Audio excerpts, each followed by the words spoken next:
Demikian beberapa hal yang bisa dipakai sebagai sumber penciptaan ide sebuah cernak.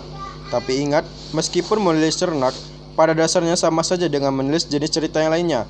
Tapi ada beberapa hal yang harus diperhatikan dalam menulis cerita anak. Di antaranya, 1. Ide sederhana. Karena cerita yang dibuat untuk konsumsi anak-anak, maka sebisa mungkin buatlah ide yang sederhana, logis, dan sesuai dengan dunia dan usia anak target baca. 2. Bahasa sederhana. Bahasa dalam cernak juga harus sederhana, lugas, dan mudah dipahami. Tidak perlu menggunakan diksi yang meliuk-liuk seperti romance, karena hal itu justru mempersulit pemahaman amanah cerita. 3. Konflik. Upayakan gunakan konflik tunggal yang relevan dengan kehidupan anak sehari-hari.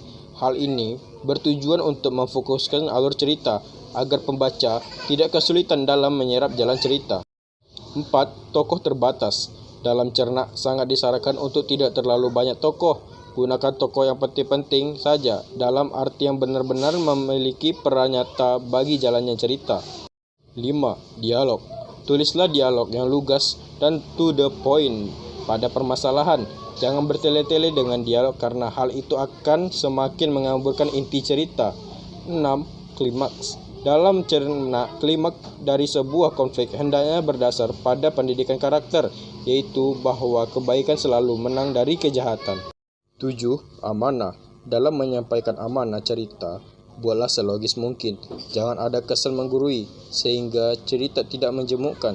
Penyampaian amanah yang menggurui membuat anak yang baca seperti sedang diceramai. Hal itu tidak disukai oleh anak-anak. 8. Ending. Untuk menutup cerita anak, ada baiknya memberi penekanan kembali terhadap amanah yang ingin disampaikan. Bahkan baik juga diakhiri dengan sebuah pesan moral yang mendidik. 9. Kalimat.